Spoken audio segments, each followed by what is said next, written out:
Bom dia, TV PT está no ar mais uma vez. Hoje nós estamos aqui para falar sobre a epidemia do coronavírus, o governo pandêmico do Jair Bolsonaro e sobre esporte. Quem participa dessa conversa comigo é a Mariana Martins, que é professora da Universidade Federal do Espírito Santo e coordenadora da GRUPA, que é o Grupo de Estudos e Pesquisas em Gênero e Esporte. Temos o Alex Minduim, que é presidente da Associação Nacional das Torcidas Organizadas do Brasil, e temos Juca Kfouri, jornalista. Tá certo? Bom dia a vocês, muito obrigado por estarem aqui conosco. A gente tem o costume de sempre começar o programa contextualizando a situação que a gente está vivendo de momento, que é basicamente passar os últimos números da epidemia do coronavírus. O governo federal não atualizou de ontem para hoje o portal do coronavírus. Então, por enquanto, os dados que nós temos confirmados são de que o Brasil tem 802.828 casos da doença e 40.919 mortes causadas pelo coronavírus. Foram 1.239 nas últimas 24 horas.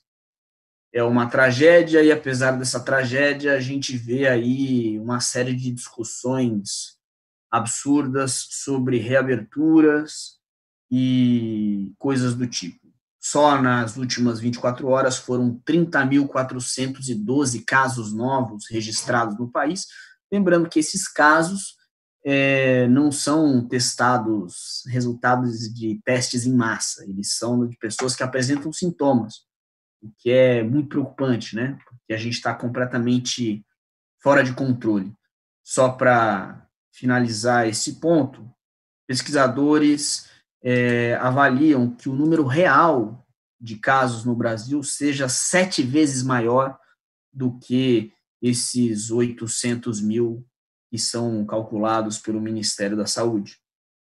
De fato, vivemos uma tragédia. E no esporte, nós temos, no momento, uma discussão um pouco acalorada e fervorosa sobre a possibilidade de volta dos treinos e volta dos campeonatos de futebol. E eu gostaria de começar ouvindo o Juca Kfouri, referência na minha profissão, um prazer estar falando com o senhor, justamente sobre como é que o senhor vê essa pressão, sendo que, na realidade, não há nenhuma possibilidade de garantia de segurança de jogadores, do espetáculo, porque a gente vive um momento em que o país está com alto nível de circulação do vírus. Bom dia, Juca.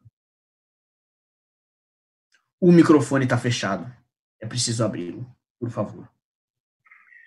Bom dia a todos, bom dia Pedro, bom dia Mariana, bom dia Minduim.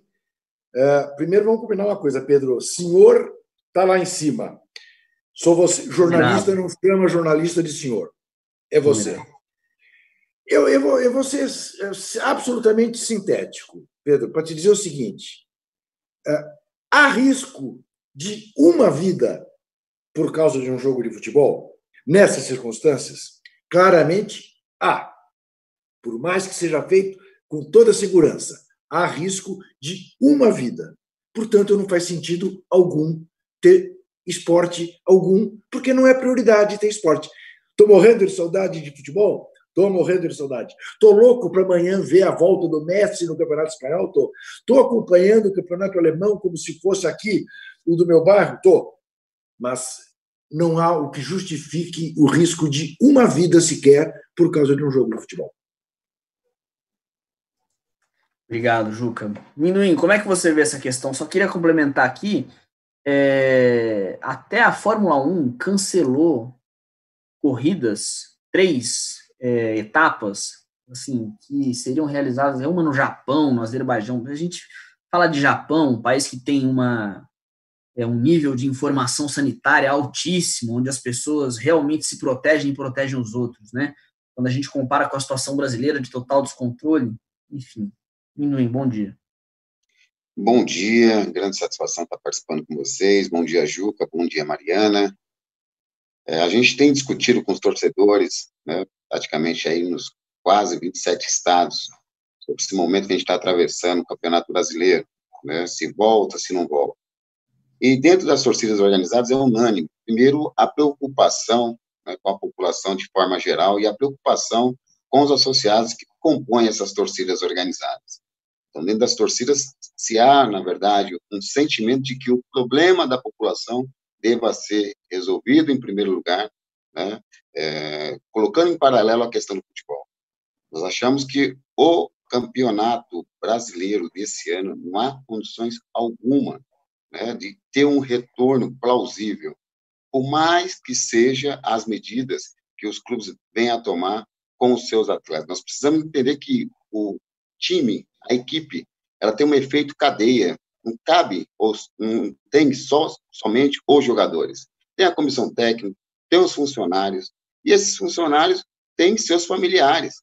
Ou seja, nós estamos vivendo num momento de pandemia em que toda e quaisquer ação, ela tem um efeito dominó, né? Sendo mal tratada, ou seja, sendo mal conduzida, com certeza o efeito, né, de avanço dessa pandemia pode ser avassalador. E nós estamos vendo isso nos dias de hoje, né? Quase 1.000 mortes ao dia, né? Nesse sentido, nós somos, quanto instituição, né, totalmente contrário à volta do futebol. Na verdade, nós estamos sugerindo, inclusive, para que os clubes pudessem pensar, né, novas formas de arrecadação, isso é uma das coisas, né?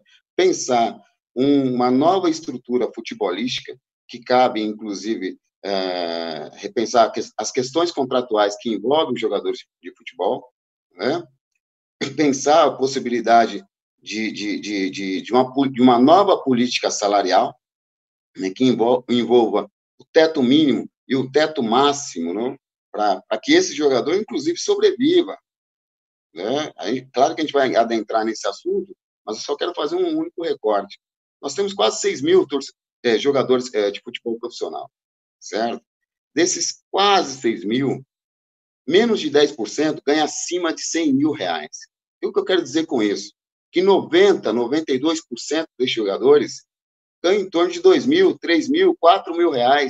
Isso quando participa da primeira divisão, isso quando recebe em dia. Né? Agora, você imagina um jogador profissional da segunda e da terceira divisão, como que está a vida desse camarada? Né? E o lobby que a gente vê, muitas das vezes, como teve ontem, na discussão do Profut, na Câmara dos Deputados, é o lobby dos grandes jogadores, os caras que ganham acima de 300, 500, 700, R$1 milhão, que não está preocupado, na verdade, primeiro, com a sua própria categoria, né, e, consequentemente, com a questão dos clubes. Agora, nós achamos que deva ter a responsabilidade em 3 partes. As torcidas devem ter as suas responsabilidades, sim. Os jogadores devem ter as suas responsabilidades, sim. Mas os clubes também. Né? É inconcebível que, no nosso país, os clubes vão a Brasília buscar isenção, incentivo fiscal, inclusive incentivo financeiro, e não oferecer uma contrapartida para a população, sobretudo a população de baixa renda, a população na onde que esses clubes estão inseridos. Que, na maioria das vezes, os clubes estão inseridos em comunidades. Se não estão em comunidades, estão em regiões de alta vulnerabilidade, como o Corinthians na Zona Leste, como o Santos na Baixada Santista, como o São Paulo, próximo ali do Morumbi, a favela do Paraisópolis, e o Palmeiras, né, na Barra Funda. Talvez desses clubes aí, o Palmeiras seja o clube que esteja ali numa situação mais tranquila do ponto de vista geográfico. Obrigado, Alex. Mariana, como é que você, que é uma pessoa que já pesquisou ação sindical entre os atletas de futebol, vê essa questão? Enfim, qual é a sua perspectiva? Bom, bom dia a todos, né? Pedro, queria agradecer o convite para estar aqui nessa conversa, né, com o Alex e com o Juca. Acho que a primeira coisa que acho que a gente tem que pensar é a gente na universidade, a gente tem se debruçado muito para tentar entender essa situação desse momento que a gente vive, em todos os aspectos, né? Tanto no que diz respeito aos efeitos da saúde pública, na vida da população, seus efeitos políticos, econômicos e também sociais. Né? E acho que é um pouco por aí que essa conversa entra, né? São questões que não estão separadas Por isso que a fala do Juca, inclusive, é muito certeira, né? A gente não pode pensar a dimensão do lazer, né, da nossa vontade de ver o Corinthians jogar, se isso coloca a vida da população em risco, né? E essa situação é muito atípica. Eu acho que esse é o primeiro ponto, né? Ela é muito atípica e muito inesperada, mas ela tem colocado diversas questões em evidência que muitas vezes a gente não estava colocando tão em evidência assim anteriormente. Acho que um exemplo importante, por exemplo, é a questão do SUS, né? O SUS, ele foi, né, tem uma importância do SUS que voltou à tona, que tinha ficado apagada, né, nos últimos anos, sobretudo. Mesmo a questão dos direitos sociais, a importância do amparo do Estado à população, né, a própria importância de frear esses discursos vinculados a uma ortodoxia econômica. E aí eu penso que no futebol também não é diferente, né? Eu acho que a gente tem que aproveitar esse momento para refletir um pouco sobre essa estrutura que o futebol se organiza, né? Que é muito semelhante a, né, esses discursos vinculados a essa lógica da ortodoxia econômica que o nosso Estado tem, né, gerado a política econômica do nosso Estado.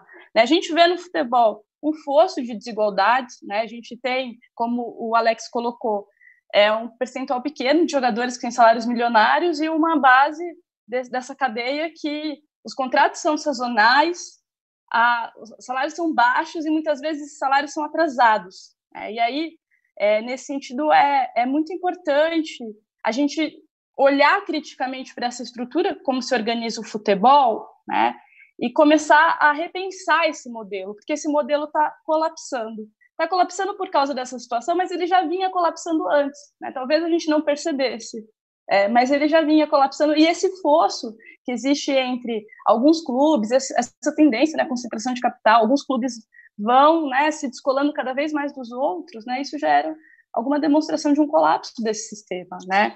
E aí eu penso que os jogadores de futebol eles poderiam ter um papel importante na perspectiva de expor essa situação mais publicamente, né? Os jogadores eles têm esse diálogo mais direto com o público, né? Então eles poderiam aproveitar esse momento para tentar sensibilizar o público apaixonado pelo futebol dessa situação, né? E aí eu penso que, apesar dessa situação ela atingir de forma desigual aos jogadores, eu penso que aqueles que estão no circuito mais exposto talvez tivessem um papel importante, né? Acho que um pouco como foi o caso do Bom Senso, há uns anos atrás no Brasil, né, que os jogadores que estavam na linha de frente, eles muitas vezes se solidarizavam aos jogadores que, né, como teve o caso, por exemplo, de uma greve no Náutico por atraso salarial, que os jogadores do Bom Senso se solidarizaram, né? Em 2011 também teve uma greve de futebol na Espanha, que os jogadores dos clubes maiores, sobretudo os clubes de Madrid, eles tomaram a frente por conta do atraso salarial, que quem sofria mais eram os jogadores dos clubes pequenos, né? Então, eu acho que é um pouco isso que o Alex colocou, né? Essa importância da categoria, né? Para tentar dialogar sobre o clube e refletir criticamente sobre esse momento, né? E sobre esse sistema que organiza o futebol. Obrigado, Mariana. Eu queria que nessa próxima rodada a gente falasse justamente sobre, vamos dizer, a estrutura e a ligação do futebol com a política, porque a gente tem visto nos últimos tempos, por exemplo, o Raí se pronunciou sobre a volta do futebol, criticou o interesse político. Aí o Caio Ribeiro, aquele ex-jogador, que hoje é comentarista da Globo, falou que o Raí não tinha que falar de política. O Casagrande, corretamente, foi lá e bateu em cima do Caio Ribeiro. Falou que o Caio estava, enfim, sendo, não sei, não lembro o termo, desculpa, opressor, mas algo no sentido de opressor. Depois eu vi uma discussão do Casagrande com o presidente do Flamengo. Infelizmente, fazendo um pequeno trocadilho, mas eu acho que hoje o bom senso entre os atletas profissionais não está existindo, né? Entre os que estão aí no, vamos chamar de mainstream, do Flamengo, do Corinthians, vejo pouca gente consciente nesses clubes. E a gente vê que existe uma pressão que vem do governo Bolsonaro sobre a CBF para que os jogos retornem. Ao mesmo tempo, tem os cartolas que pressionam e os jogadores ficam alheios. Então, eu queria que, se possível, vocês falassem um pouco para a gente dessa estrutura, como vocês veem a relação entre política e futebol, como é que ela se dá? Começando pelo Juca. Por favor, Juca. Bem, agora já não poderei ser tão sintético. Ô Pedro, essa é uma falsa discussão, na verdade é uma falsa questão. né? Porque a política se mistura com tudo. Essa conversa de que futebol e política não se misturam permite o exercício do pior tipo de política possível. João Avelange adorava dizer isso. Eu presido a FIFA, que é um organismo suprapartidário, tenho nada a ver com política. Cuido do futebol. Isso lhe permitia andar de braço dado com ditadores da América do Sul, isso lhe permitia andar de braço dado com ditadores da África, isso lhe permitiu fazer uma Copa do Mundo na Argentina em 78, sob uma ditadura tão brava, mas tão brava, que a 500 metros do estádio onde se decidiu a Copa, o Monumental de Núñez, havia a prisão, a pior das prisões políticas da Argentina, no prédio da Marinha Argentina, a 500 metros do estádio do River Plate. Por outro lado, infelizmente, e isto é histórico, a CBF se aproxima de todos os governos. Todos. E o esporte, o futebol, tem um poder de sedução em relação a quem está nos governos tremendo. Porque enquanto o dia inteiro, normalmente, de um presidente da República é um dia de problemas, quando ele é visitado pelo presidente da CBF, o presidente da CBF leva o craque do momento junto, e aí é uma festa. E sai na primeira página dos jornais, e ele fica muito feliz. Né? Manda vir os filhos, os netos, os cunhados, com bolas, com camisas, para autografar. E é assim que a cartolagem acaba sempre tendo o beneplácito dos poderosos. E no caso específico dos nossos jogadores, você fez referência, Mariana, às greves, né? Na Argentina, vira e mexe, time da segunda divisão, para se receber, a primeira para. Né? Tem a ver com duas coisas. Quer dizer, primeiro, infelizmente, uma tradição sindical brasileira ainda pouco guerreira, que eu imputo ao nosso sistema educacional, evidentemente o sistema educacional elitista, que, não por outra razão, pretende fazer com que os excluídos permaneçam excluídos e não tenham noções de cidadania. Isto posto, o atleta normalmente é um ser voltado para o próprio umbigo, porque tem uma carreira curta, porque está preocupado sempre com a competição do fim de semana, em treinar, em bater recordes, e quando ascende socialmente, que é o caso principalmente do jogador brasileiro, que, em regra, vem, né, de estratos mais excluídos da população, deixa de olhar o entorno e passa a reproduzir o pior dos discursos da elite, né, que é o discurso da segurança pública. Então, ele tem seu carrão blindado, ele mora num condomínio blindado, ele tem segurança e ele quer segurança.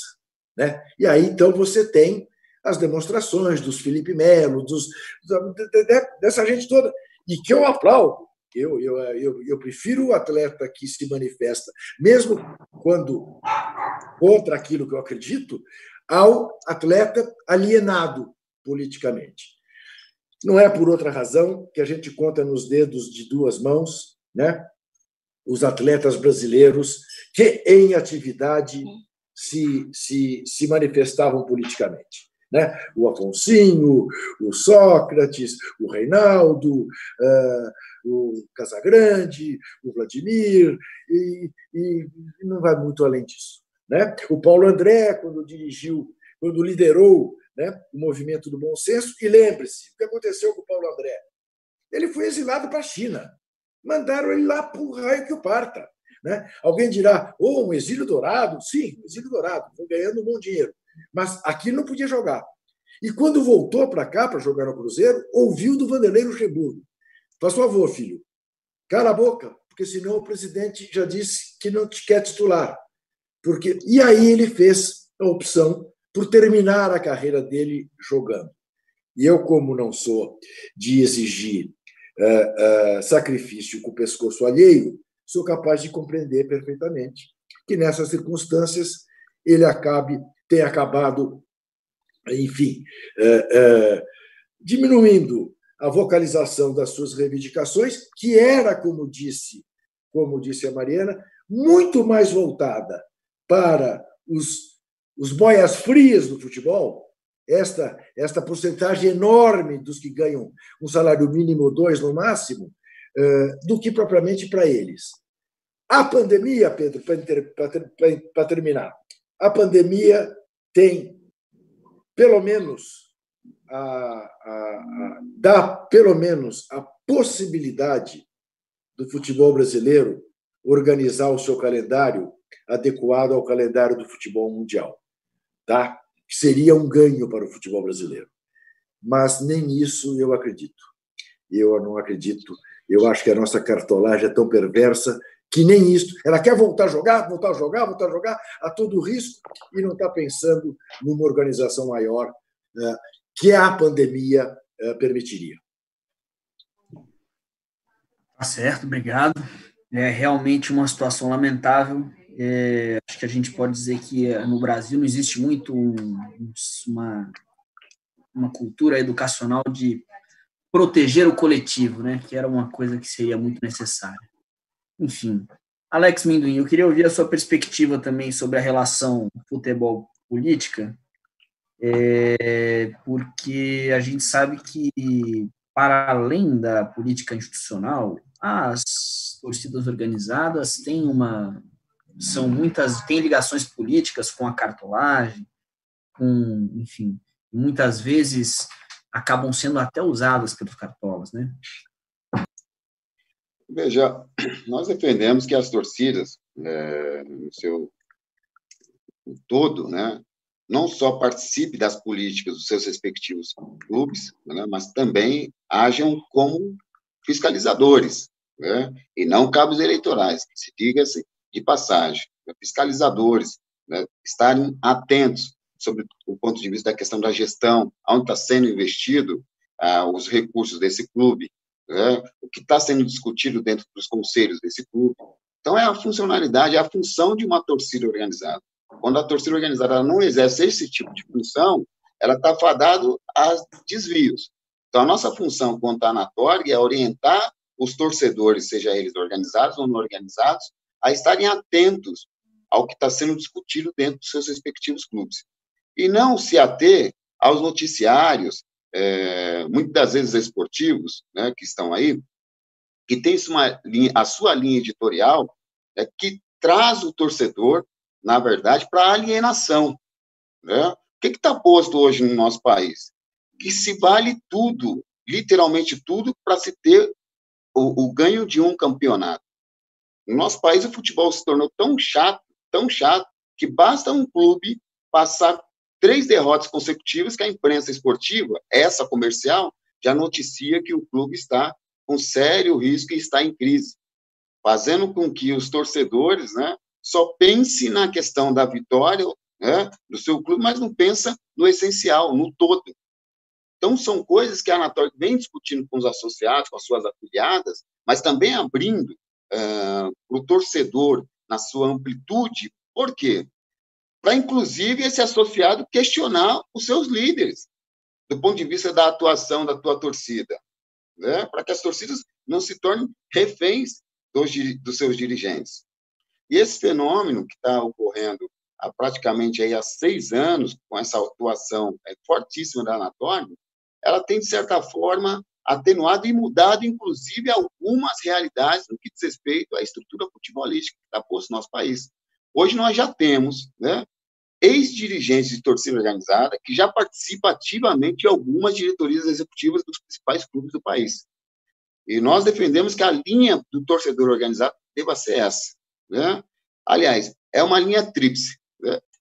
No caso, identificar os torcedores que cometem arbitrariedade e esse torcedor, por exemplo, ser punido e não a instituição, a gente tem que deixar muito claro isso. Né? O artigo 39 do Código do Torcedor, ele pune o coletivo, pune a instituição. É uma batalha que nós estamos em Brasília no sentido do quê? Tem que se identificar esse indivíduo. Né? Não é a instituição que está posta ali em relação ao conflito, mas esse indivíduo. E esse indivíduo tem que ser punido, o CPF tem que ser punido, e não o CNPJ. E por que não o CNPJ deva ser punido? Justamente por essa razão que eu estou mencionando para vocês. Né? O trabalho de consciência que as torcidas organizadas estão fazendo, ou precisa fazer, para colocar o teu associado, né, em consciência direta e de enfrentamento, se preciso for, e quando eu falo enfrentamento, é enfrentamento político, não é enfrentamento físico. Né? A gente sempre menciona, é uma babaquice, quebrar ônibus, quebrar patrimônio do clube, isso não é enfrentamento político.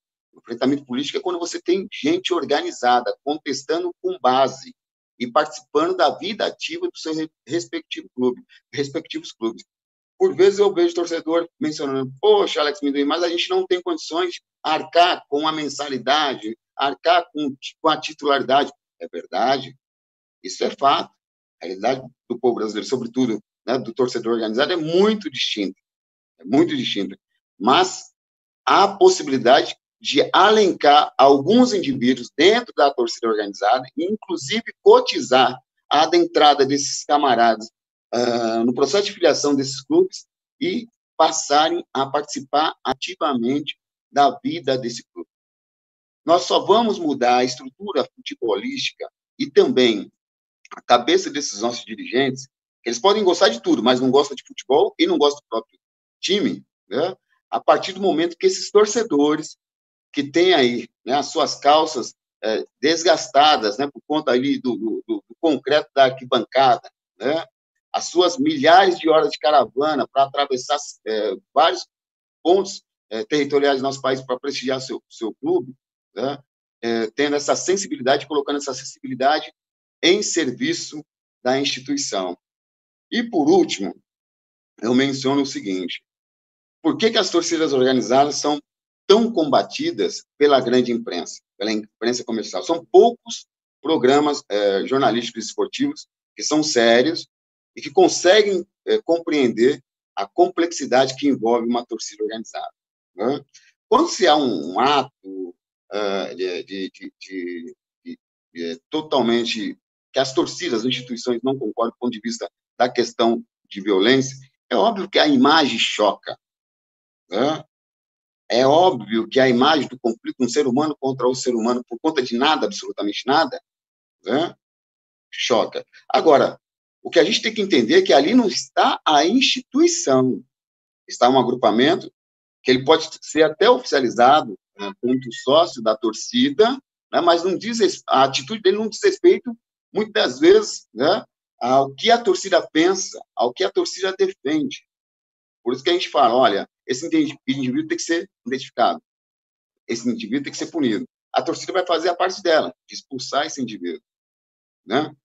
Agora, por que a imprensa não dá notoriedade, sobretudo, ao que está ocorrendo nesse período de pandemia, pelo que as torcidas vêm fazendo no Brasil afora? Né? Por que a imprensa não dá notoriedade dessas ações dos torcedores que iniciou há um mês atrás, né? Tendo um posicionamento claro em defesa da manutenção da nossa democracia, em defesa do Estado de Direito? Por que não dá notoriedade? Porque muitos deputados, quando perceberam o crescimento dessas... Ô, Minduim, peraí. Longe de mim aqui, defesas corporativistas. Tá? Pois não. E eu estou de pleno acordo com você em relação à questão da incompreensão do que significam as torcidas organizadas. Claro. Mas se há uma coisa que a imprensa tem dado um baita destaque, é as manifestações antifascistas de alas de torcidas organizadas. Mas muito destaque. Nesse sentido, sim, Juca. Mas eu estou fazendo um recorte em cima do jornalismo esportivo. Sim. Perfeito? Em cima do jornalismo esportivo, que poderia seguir, inclusive, a mesma narrativa do jornalismo que inclusive, está transmitindo essas ações das torcidas organizadas. Mas eu sou o quê, por exemplo? Eu sou um jornalista esportivo ou sou um jornalista? Você é um jornalista sensato. Não, percebe? É que eu não estou querendo, eu estou querendo apenas limitar generalizações. Você tem razão em relação a boa parte, que é isso mesmo, que não entende eu gosto sempre de repetir o doutor Sócrates. Ele dizia que as torcidas organizadas eram dos fenômenos populares mais importantes do país e que no dia que se politizassem, não apenas o futebol brasileiro iria mudar. Segue. Desculpa te interromper. Fica tranquilo, Juca, fica tranquilo. E é justamente essa a nossa intenção nessas manifestações, né? É claro que a gente está ali, né, colocando a nossa insatisfação em relação a esse governo que está posto de Jair Bolsonaro. É claro, né, claro e notório, né? Um governo que não pensou duas vezes em sancionar uma lei que criminalizasse ainda mais essas tão sofridas instituições, sem ter um debate público, sem ter uma audiência pública, sem ter um chamamento por parte das torcidas organizadas ou da nossa associação. Veja, gente, o problema da torcida organizada, ele só pode ser resolvido e deve ser resolvido se tiver as 4 esferas envolvidas, Gil. E dentro dessas 4 esferas, tem a imprensa, como você mencionou muito bem, tem os clubes, né? Tem as torcidas e tem os nossos políticos, né? Tem-se possibilidade real de diminuir, acabar ou até mesmo atenuar a questão de violência em torcida organizada? Tem. Como está tendo possibilidade real de politizar na prática os torcedores. Por que esses torcedores estão indo para as ruas, por exemplo? Né?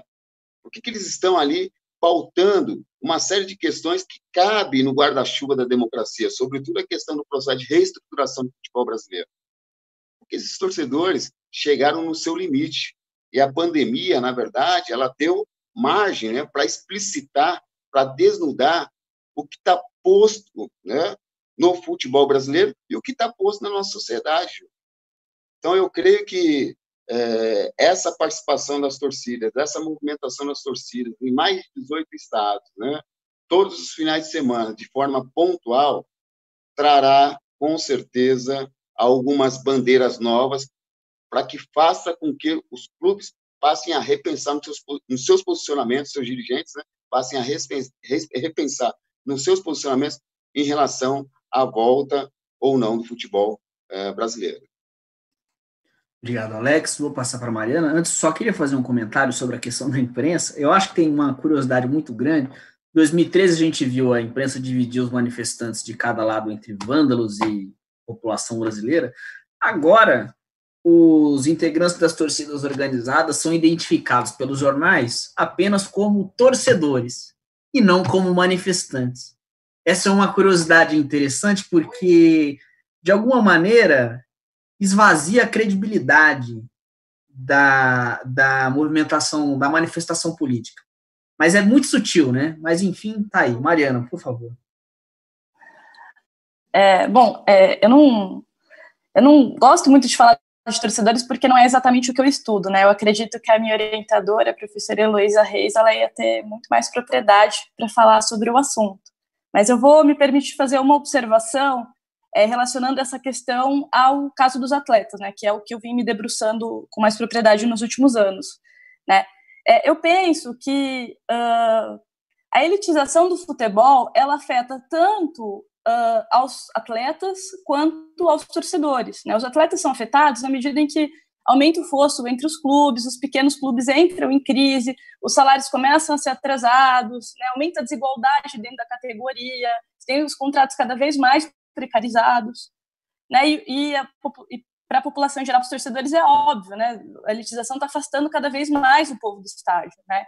Então, eu penso, né, que se a gente for pensar por esse prisma, né, torcedores e atletas, eles têm coisas em comuns, né? Ambos estão em situação de dominação dentro dessa estrutura que a gente está falando, né, do futebol mundial hoje, né? E tem uma outra coisa em comum, é que a imprensa tradicional, claro, né, costuma tirar a voz dos dois, né? Os dois sujeitos são muitas vezes desprovidos da palavra, né? Acho que o que o Pedro está colocando aqui, quando você esvazia a figura do torcedor, de um cidadão que está se manifestando politicamente em defesa de direitos, enfim, você está esvaziando o sentido daquela fala na rua, né? Esvaziando o sentido daquela presença.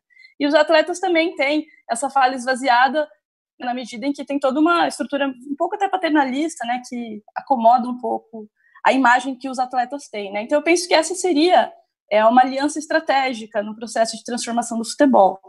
né? Mas é claro que quando a gente fala de jogadores de futebol, a gente está falando também de uma categoria que é heterogênea, né? E aí, voltando mais para a questão mais ampla da relação sobre futebol e política, ou de esporte e política de uma forma mais ampla, né? Eu acho que o Juca colocou muito bem, né? Que quando a gente fala que essas coisas não têm relação, a gente está só querendo esconder uma relação, né? E acho que as pesquisas, elas inclusive, elas têm uma argumentação muito crítica sobre essa relação, né? A gente tem uma série de pesquisas que têm falado muito sobre uma instrumentalização do esporte, sobretudo do futebol, nos sistemas políticos, sobretudo sistemas políticos mais autoritários. Existem algumas pesquisas que tentam desviar um pouco dessa leitura e ressaltar os momentos em que o futebol serve como meio de contestação, serve como uma experiência de rebeldia, né? Eu desenvolvi o meu mestrado sobre a democracia corintiana, a gente, né, explora um pouco essa questão, né, os plurais sentidos de democracia que existiam dentro daquele movimento, os direitos que aquele movimento conquistou, inclusive dentro da categoria dos jogadores de futebol, né? Então, assim, apesar de tudo, a gente vê que, apesar de ter todo esse discurso, né, que ou tira a política de cena do futebol, ou traz o futebol como um instrumento, né, a gente vê movimentos de desvio, né? E acho que é importante a gente ressaltar esses movimentos porque a gente também consegue enxergar as potenciais formas de transformação desse universo, né? E aí, do ponto de vista dos jogadores de futebol, né, acho que o Juca apontou algumas questões bem importantes, né? Acho que a gente tem uma cultura política desenvolvida na categoria, né? Em algum momento eu cheguei a falar que a gente poderia aproximar de uma discussão que a Teresa Salles faz sobre uma cidadania concedida, né? De fato, os jogadores de futebol, eles têm dificuldade de se ver como trabalhadores, que têm direitos a serem respeitados, né? Quando a gente fala daquele extrato superior, hoje em dia eu vejo que esse extrato se vendo como um empreendedor de si mesmo, né? Ele precisa cuidar da sua imagem, ele precisa vender a sua marca, manifestação política muitas vezes pega mal com a imagem, então ele não faz, né? Ou se ele faz, né, vinculado a alguns empresários, como a gente viu na última eleição, por exemplo, né? E quando a gente vai ver o baixo escalão, a gente tem uma situação muito perversa, né? Porque nos atletas que estão na base dessa cadeia, muitas vezes, para o atleta conseguir um emprego, ele depende da aceitação do treinador ou do dirigente, né? Normalmente são esses agentes que ajudam a mobilizar esses atletas para eles terem emprego. E aí, se o treinador o vê como rebelde, ele não chama ele, né? Na minha entrevista de doutorado, alguns jogadores colocavam isso, né? O treinador tem que gostar de mim, porque senão ele não vai me chamar para compor um elenco dele. Então, se eu sou um jogador que questiona, possivelmente eu vou ser um jogador que não vai ter emprego, né? Então, é um sistema perverso, que é alimentado justamente por a gente ter um contingente que não é nem possível quantificar de trabalhadores desempregados, né? Porque o mundo do trabalho no futebol é muito fluido, né? E você tem contratos muito breves, né? Um contrato de 3 meses, acabou, já era, a gente não renova com você mais, né? Então, assim, é uma categoria plural, né? Que tem um processo de precarização do trabalho muito grande, tem uma dificuldade de lidar com isso por conta dessa perversidade. Mas a gente tem alguns exemplos de jogadores engajados, né? E o próprio movimento Bom Senso, acho que foi um exemplo que tentou negociar com essas situações e tentou agir diante delas. Mas como a estrutura é perversa, e isso lida também com a estrutura sindical brasileira, que também, né, tem alguns entraves que dificultam a organização por fora dos sindicatos, de fato, o Bom Senso teve dificuldade em avançar, né? Quando, por exemplo, o Bom Senso se solidarizou aos atletas do Náutico, a Federação Nacional dos Atletas publicamente começou a falar que eles não poderiam fazer isso porque eles não eram um sindicato representativo da categoria. E como a estrutura sindical brasileira garantia unicidade, né, eles, enfim, não poderiam fazer esse tipo de ação, né? Eles não poderiam chamar uma greve, né? Enfim. Não à toa que eu acho que a gente tem essa categoria desmobilizada, um sindicato que, né, dificulta a coisa a andar. E você tem uma estrutura sindical também, né, que dificulta a coisa acontecer por fora do sindicato. O que acontece é que a gente nunca viu uma greve generalizada no futebol brasileiro, né? Mariana, Oi. Eu sei que você, como estudiosa, como pesquisadora desta área, precisa falar com uma certa preocupação de pisar em ovos, mas, na verdade verdadeira, com raríssima exceção, a estrutura sindical do nosso futebol é de uma pelegagem do começo até o fim. Basta olhar aqui em São Paulo, que nós temos o ex-goleiro Martorelli, há 40 anos, como presidente, virou cabide de emprego. É uma lástima. E quando se tenta mudar, não se consegue mudar, e o jogador não tem tempo para pensar nisso e se perpetua. Desculpa te interromper. Então, Juca, a situação é muito difícil mesmo, né? Tanto é que quando eu desenvolvi o meu estudo sobre os sindicatos no Brasil, eu fui tentar entender um pouco o caso da Espanha, por conta da greve que tinha acontecido logo que eu comecei meu doutorado, mas por conta também que lá o sindicato ele vivia uma situação não parecida, porque lá se tem uma tradição de convênio coletivo e tem uma tradição associativista muito maior, sem contar as particularidades políticas e econômicas da Liga. Mas lá você tinha também o sindicato que tinha um presidente há 20 anos no poder, né, que foi desbancado por uma liderança que surgiu numa greve de um clube, né? E aí, de fato, assim, você tem uma situação que muda um pouco a forma como os jogadores se organizam lá. E aí, as repercussões são muito interessantes, né? Porque você tem essa greve, você tem um novo convênio coletivo, você tem algumas garantias de proteção aos atletas lá, sobretudo contra atraso salarial. E aí, nos últimos anos, você tem, inclusive, uma aproximação das mulheres no sindicato, né? Isso é uma coisa que eu estou vendo agora, assim, que está muito interessante. As mulheres, elas tinham uma associação própria de jogadoras de futebol, conduzida por algumas ex-atletas, visando, sobretudo, garantir alguns direitos de proteção social, seguro-saúde, né, porque lá o futebol feminino não é profissionalizado.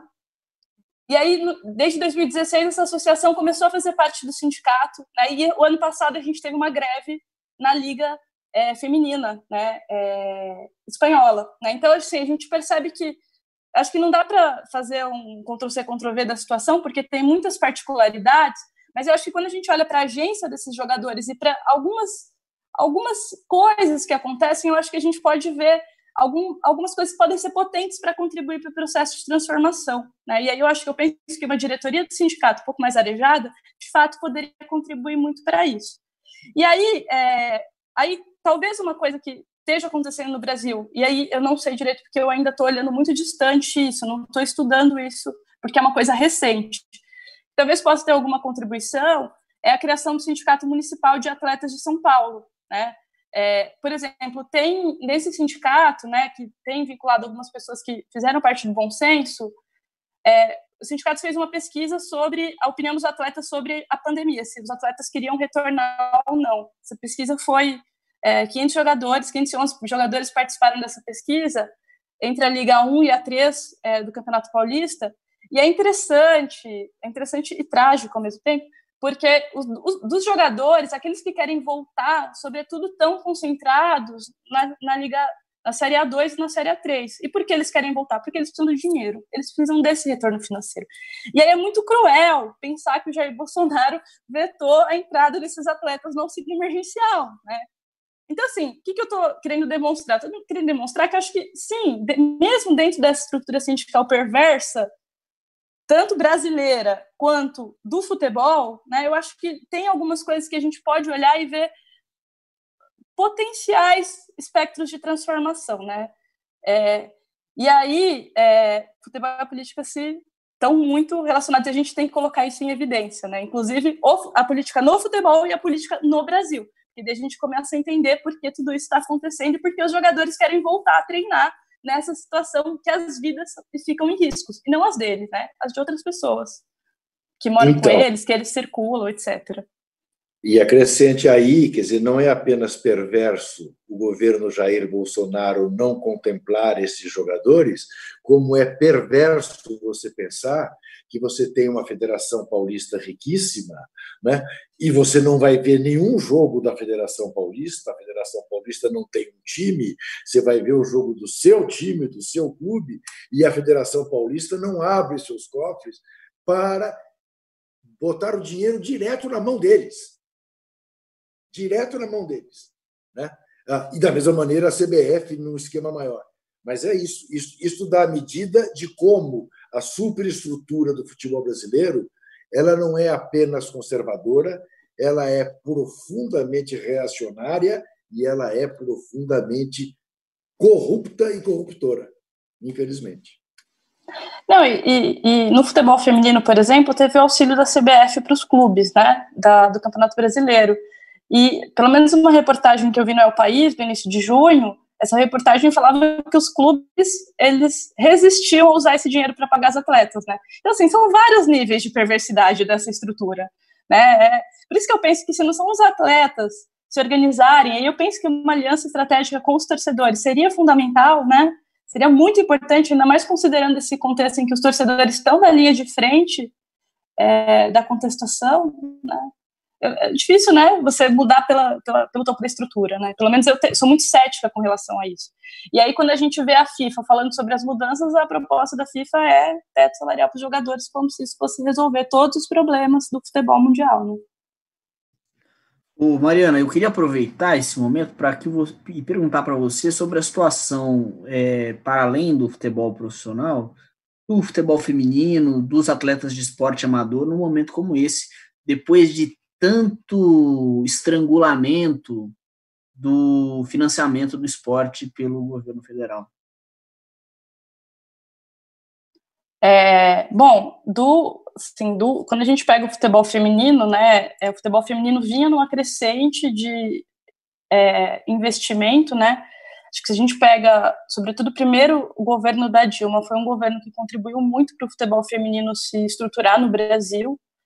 E aí, depois, de fato, você tem um decréscimo de investimento público, mas você tem um crescimento da própria modalidade. A Copa do ano passado contribuiu muito, a imprensa começou a dar mais visibilidade, o que atraiu patrocínio, né? Mas ainda a gente tem o futebol feminino, por exemplo, como pouco profissionalizado, né? São poucos os clubes que têm uma mínima estrutura de profissionalização, né? E quando os clubes vão desenvolvendo essa mínima estrutura, o fosso se amplia, né? A gente tem o Campeonato Paulista, por exemplo, que é um campeonato que começou a ter mais equipes, mas o fosso entre as fosso de investimento entre as quatro primeiras equipes colocadas e as outras é gigantesco, né? E já está muito claro que a questão de investimento faz toda a diferença para o clube conseguir ter bons resultados, né? As atletas terem condição de se dedicar ao esporte, a treinar, a jogar bem, né? Aqui no Espírito Santo, por exemplo, a gente tem um clube que disputa o Campeonato Brasileiro. Esse clube não remunera os atletas para jogar, né? Ele dá condições aos atletas disputarem os jogos, dá algum apoio mínimo, mas ele não remunera nenhum atleta para jogar, mesmo tendo auxílio institucional e tendo patrocínio da Unimed, que é um convênio novo que o clube conseguiu, né? Então, assim, é muito complicado você falar da estrutura do futebol, das outras modalidades no Brasil, né, para além de alguns casos, assim, o futebol, alguns casos particulares como futebol, um pouco vôlei, né, em alguma medida o basquete masculino um pouquinho, né, menos, mas o resto dependia muito mesmo de auxílio, dependia muito das políticas públicas, né, e sem políticas públicas, né, acho que é difícil esses esportes de fato se desenvolverem, né, é um pouco isso que a gente vê. E aí, no caso das mulheres, isso é mais grave, né? Porque, de fato, as oportunidades de prática acabam sendo mais escassas, né? Os clubes, eles são menos interessados em criar esse espaço para as mulheres, né? Então, seria muito importante políticas públicas que ajudassem a induzir a criação desses espaços, né? Que tivessem no espectro do olhar a importância de construir um cenário mais equânime para o esporte, né? Então, assim, a gente vai investir mais no feminino porque o feminino precisa mais, né? Porque não tem uma estrutura consolidada há muitas décadas, né? A gente, na verdade, o que a gente tem é o contrário, né? A gente lida com o legado de 4 décadas de proibição de algumas modalidades femininas no país, né? E aí, nesse sentido, né, eu também queria aproveitar esse momento para agradecer o espaço que vocês deram para uma pesquisadora mulher, né, tá falando disso, né? Porque aí também acho que é um momento em que a gente mostra que as mulheres estão no mundo do esporte, elas estão pesquisando, elas estão atuando como gestoras, treinadoras, atletas, né? E aí a gente começa também a construir um cenário mais democrático do esporte no Brasil, né? Tentando desconstruir um pouco esse legado de discriminação, né, e de sexismo que a gente tem no esporte brasileiro, né? Aliás, diga-se de passagem, apenas uma observação, Pedro. complementando o que disse Mariana, a orientadora dela, professora Heloísa Reis, lá da Unicamp, é das mais gabaritadas, competentes e importantes pesquisadoras nessa área de torcidas do mundo, não apenas do Brasil. Tá certo, obrigado. Só queria dizer, na verdade, Mariana, que nossa função aqui na TVPT é tentar criar espaço e levar informação que não costuma ter espaço por aí. Enfim, Juca, Alex, vocês querem complementar sobre a situação dos demais esportes no país nesse momento de pandemia?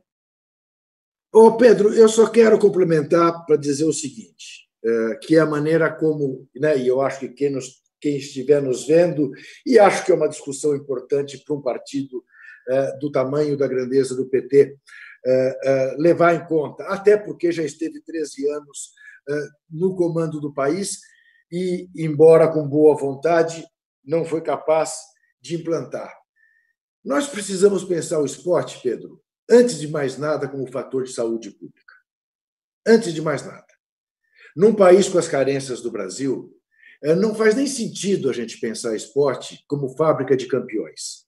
A gente tem que pensar o esporte como fator de saúde pública, porque a cada dólar que você investe em democratização, o acesso da prática esportiva, você poupa 3 na saúde pública.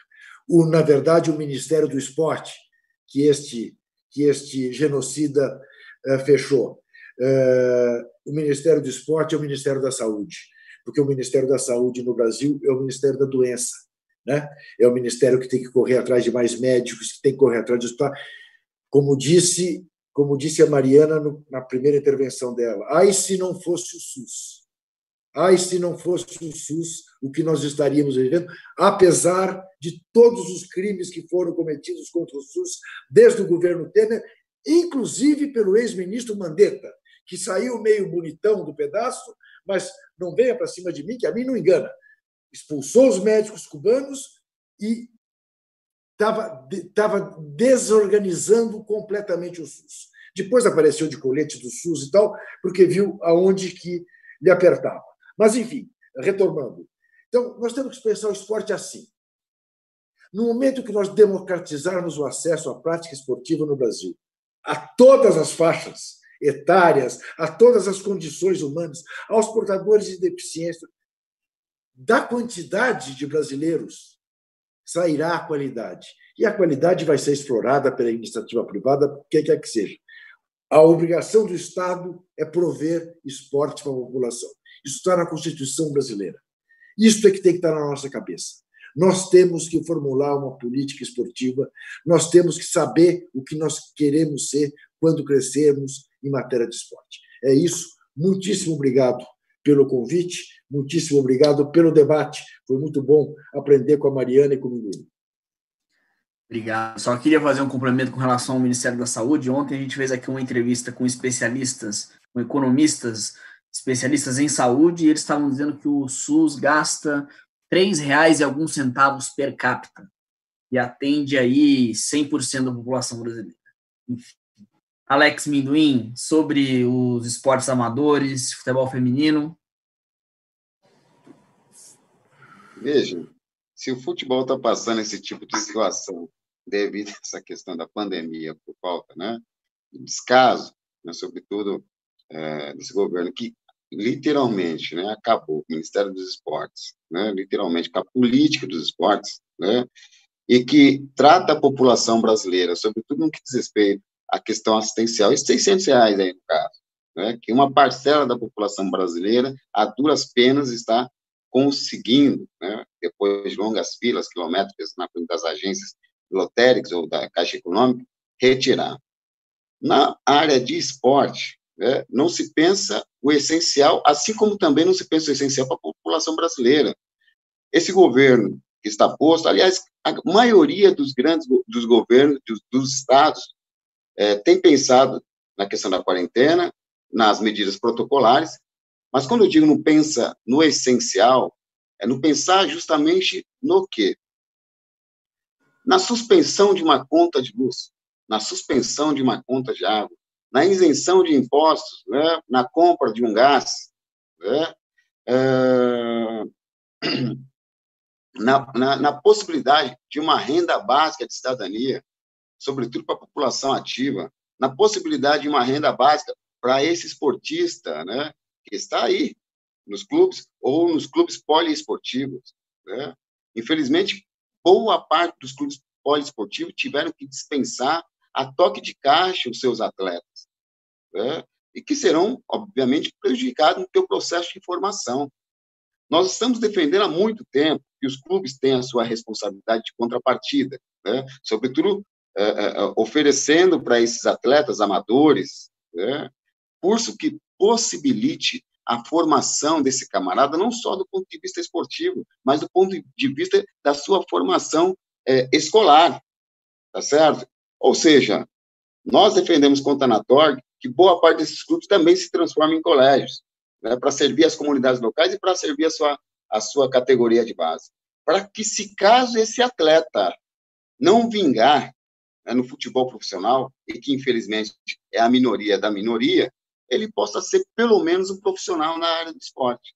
Agora, para concluir, se esse governo, ou se muitos desses governos, né, não pensa o essencial para gerar uma renda para que esse atleta se sobressaia na quarentena, você imagina o que será dessa geração o próximo semestre, dessa geração esportiva o próximo semestre. Porque nós temos lutadores de MMA fechando literalmente as suas academias, perdendo literalmente a tua carreira.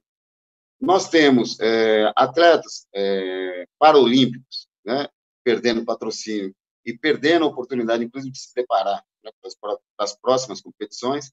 E nós temos os jogadores de futebol, que, em sua totalidade, estão aí, quase que na mendicância, né, para sobreviver e pagar os teus custos. Como eu bem disse no início da nossa conversa, é uma parcela, né, minoritária dos jogadores de futebol que ganha cifras astronômicas. E isso precisa ser repensado. E o momento é esse, porque a pandemia ela veio justamente para deixar explícito, literalmente explícito, a estrutura futebolística que está posta aí e que precisa ser repensada, né?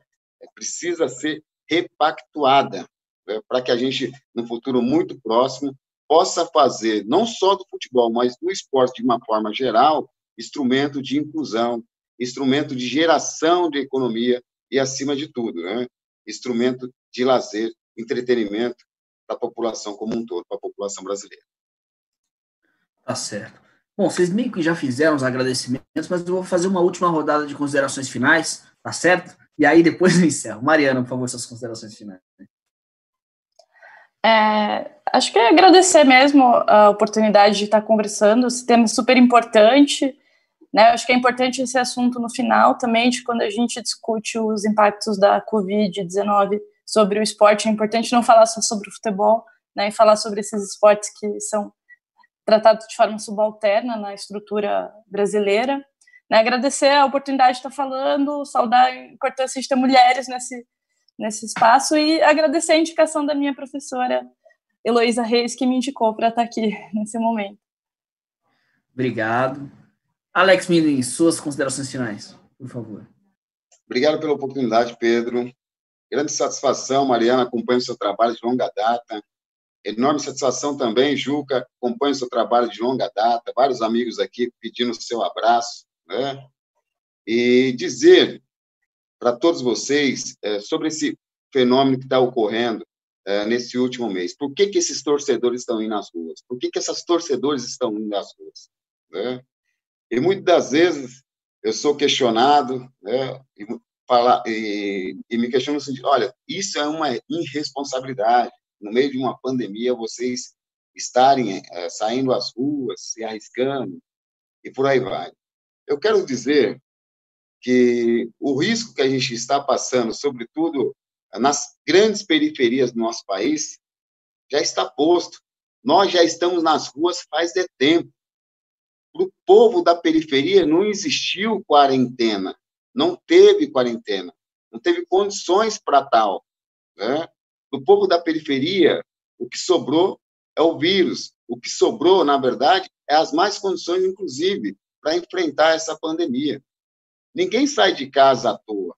Ninguém está saindo de casa porque quer. Está saindo justamente por falta de um olhar sensível dos nossos governantes. Porque, como eu bem disse, se discutiu tudo, seja no âmbito municipal, aqui na cidade de São Paulo, seja no âmbito estadual, e no âmbito federal não se discutiu absolutamente nada, né? Mas não se discutiu o essencial para que esse trabalhador, para que essa trabalhadora, para que esse torcedor e essa torcedora permanecesse em casa, né, em segurança, atravessando essa quarentena.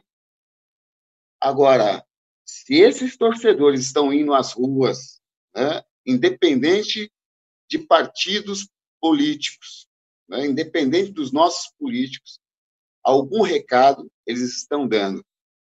E, nesse sentido, os nossos políticos precisam ter a sensibilidade de ouvir a voz das ruas, porque estarão agora, novamente, dia 14 e dia 21 em Brasília, inclusive entregando uma carta, se caso forem recebidos pelo presidente da Câmara dos Deputados, Rodrigo Maia, né, solicitando, inclusive, o afastamento desse presidente que está aí, desse verdadeiro déspota que está aí, né? Ou seja, uma ação promovida há mais de um mês por torcedor organizado e por torcedor organizado, por torcedor comum, por torcedora comum, e que os políticos precisam estar atentos. Talvez nós estejamos numa transição, inclusive, cara, de uma grande mudança do ponto de vista de entendimento do que a massa espera dos nossos políticos, né?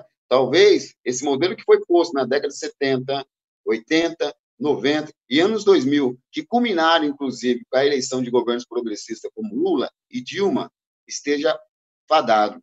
Talvez, e aí para concluir, em cima dos caminhões de som, em cima dos caminhões que fazem aquelas grandes manifestações, seja, na verdade, o lugar dos movimentos sociais, seja, na verdade, o lugar dos torcedores e das torcedoras, né? E o lugar dos políticos talvez seja o oposto, seja na plateia, para ouvir as reivindicações desses movimentos sociais e defender nos nossos parlamentos. Talvez a lógica e o momento, né, seja essa. Talvez a lógica, né, de inversão seja essa, e talvez o recado que as torcidas estão dando, junto com os movimentos sociais organizados, né, é um recado de que nos ouçam, né, nos ouçam, porque a demanda que se tem é o que está posta. E talvez nossos políticos tenham perdido essa sensibilidade no longo desses anos. Meu muito obrigado pela oportunidade. Obrigado, você, Alex. Juca Kfouri, por favor. O meu encerramento, Pedro, vai ser um desafio ao Minduim, tá? Na qualidade de presidente da Anatorg que ele é. Minduim, vamos aproveitar este momento em que alas importantes de torcedores organizados pelo Brasil afora dão o seu recado político, antifascista, democrático, para mostrar para as autoridades brasileiras que essa coisa de torcida única não faz sentido e que as torcidas organizadas são capazes de se entender, como estão se entendendo no asfalto, nas manifestações pela democracia, são capazes de se entender também nas arquibancadas, embora arquibancadas cada vez mais elitizadas, cada vez mais excludentes.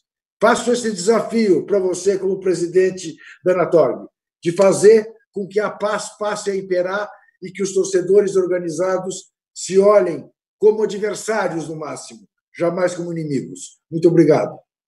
Desafio aceito. Desafio aceito. Ótimo. Bom, eu agradeço muito ao Alex Minduim, a Mariana Martins, ao Juca Kfouri por terem aceitado o convite, por terem participado.